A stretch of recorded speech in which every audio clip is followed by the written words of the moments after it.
I just have one question for you. Are you done?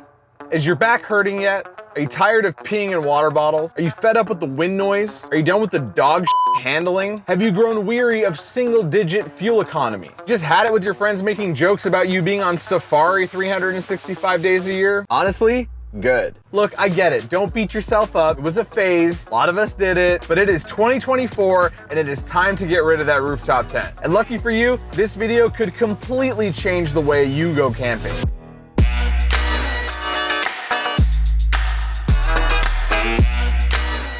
What's up, you guys? Matt McAdam here, aka Desert Chief, only on Driving Lines Chasing Dust. Last year, I made a video talking about how you should ditch your rooftop tent and get a ground tent. I reviewed the Overlandish Base Camp Hub tent. That's the tent right behind me here, but a lot of the feedback that I received on that video was that this thing is just too big. I don't have a big family. I don't need that much space. So Overlandish went ahead and did you guys a favor, and they made the same tent that you see behind me, but in a smaller form. That's right, guys. Right behind me here is the new Base Camp Solo from Overlandish, and I have both of my base camps set up here. This new smaller version of their tent is exactly what I needed, so I'm really excited to show you guys all about this thing. So first of all, why did they have to make a smaller version of the same exact tent? Well, a couple reasons. Number one, if you don't have a huge family, if you're not traveling with the Brady Bunch, you don't have 6 dogs, you don't really need that much space. It's really, really big on the inside and it takes up a lot of space when it's all set up. It does pack down to a smaller size, which is nice for a hub tent. It's actually pretty good, but some people with smaller vehicles or short bed trucks or things like that may not be able to fit this tent even when it's packed down inside of their vehicle. So they may have to go up on a roof or something. With the Solo, this totally changes the game because this tent is much smaller, both when it's set up and it's packed down. Let's say you like to go camping by yourself or just with one significant other, maybe one dog. It's a great tent for that sort of setup. It's really easy to pack up. If you don't need to put a bunch of stuff in there, it's a great solution for that. It's funny because a couple years ago, I made a big stink about how amazing my Gazelle tent was. It's similar in size to the Gazelle T4, if you guys are familiar with the Gazelle tents, but the Gazelle doesn't have any of the weatherproofing. It has none of the insulation. It's really like a 2-season, maybe even 1-season tent. And I use it primarily in the summertime. It just does not stay warm.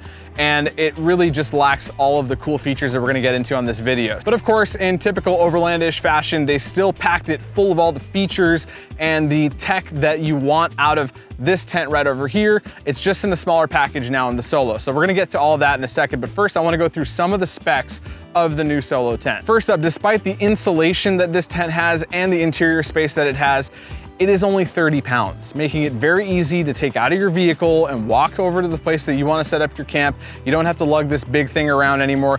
This is a really light tent for what it is. Secondly, probably my favorite thing about this tent is that it packs down to just 4'6". Now that is a great size for any Bronco, Jeep, small pickup truck bed, or even some of the smaller SUVs. It can fit sideways in my Bronco in the backseat, so I don't need to fold my seats down. It can fit sideways in the cargo space. It's just really nice to have a tent that is so big when it's opened up and so easy to use and so packed full of features, but also packs down into a small size. Just for comparisons purposes, I'm 6'2".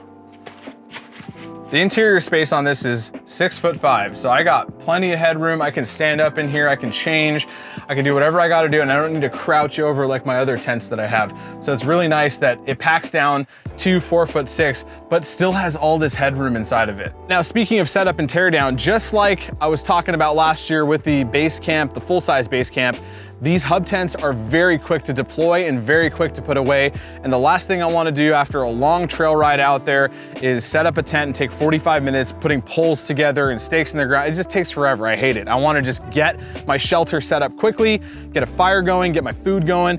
And this is so easy. I can get this tent set up in 45 seconds. It's even less than that one over there. So 45 seconds, it's only got 4 walls and a roof versus having more walls on that bigger tent over there. 45 seconds to take it out of the bag and fully set up, and then about 2 minutes to get it back into a bag. So I'm all about speed and efficiency. You guys know that from watching this channel. I really like getting stuff done quickly, and this tent, it just rocks. Maybe you guys are a little bit new to Overlandish tents. I've had mine for about 1.5 years now, but if you haven't been up close, there's a lot of really cool tech and features that they pack into this base camp that they now have translated into a smaller version of this Solo. So I'm gonna go over quickly a couple of the high level features and benefits that make this my favorite tent that I've ever had. First and foremost, like I said before, my favorite thing is how fast this thing goes up and comes down. It's just the best to be able to just pop it up, pull the walls out, push the top up, and you're ready to go. It's also got the best insulation of any tent in its class. I mean, you could really have this in any weather and it will stay warm. And if you have the windows open during the summertime, it will stay nice and cool too. That's thanks in part to the ventilation of this tent. It's got 3 windows that are fully opened up. You get airflow through there, and if that's not enough, it's got a big old zip up window that you can open and get all the airflow you need in this tent. Even in the summertime, I have no problem getting airflow through it. Now on the other side, if you want to sleep in, it even has a blackout mode, so you can actually zip all those windows up and it stays nice and dark in there. Let's say you want to sleep in a little bit, you had a rough night around the campfire, whatever it is, you can get a couple more minutes of sleep without having that sun blaring you in the eye. Another thing I love about the base camp tent is that you got this really large door and you got another big large door on the other side. So you have 2 points of entry. Doesn't really matter which way you orient this thing to your campfire, you can actually get in and out of it pretty easily. Now another really cool feature that we didn't get to talk about last time because it was on the second iteration of this tent is that it's actually got an AC and heater vent on the outside that goes into the interior of the tent. Now that's really cool if you have a diesel heater, you have a portable AC unit, and you want to do a little bit of climate control on your camping.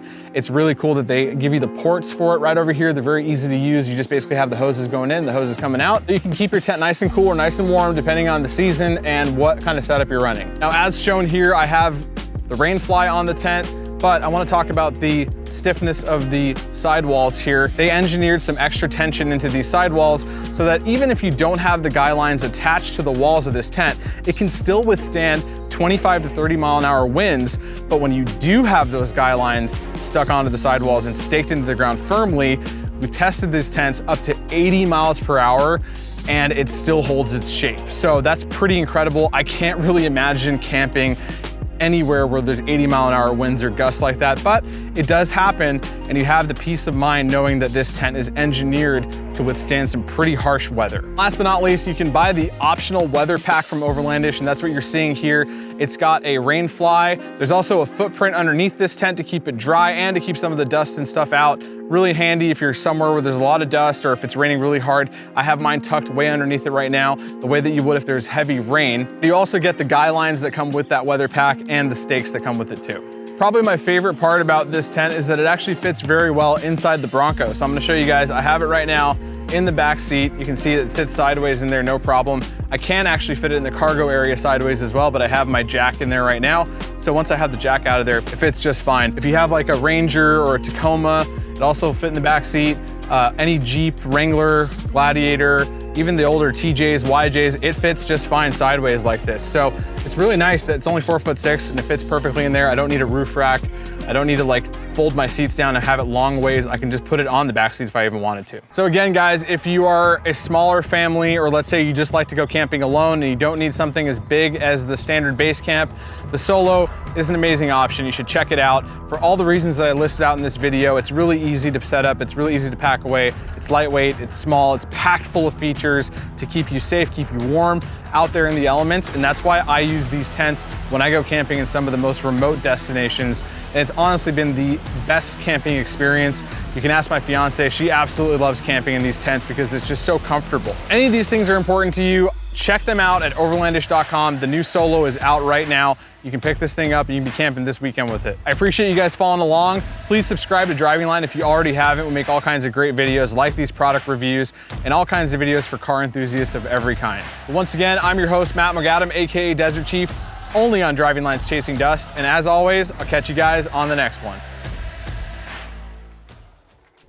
Thanks for watching Driving Line. If you guys like this video, consider subscribing to our channel so you'll never miss any of the content we create here. Whether you're into trucks, Jeeps, imports, domestic vehicles, or anything in between, we are here to fuel your passion. So hit that subscribe button and we'll see you guys next time.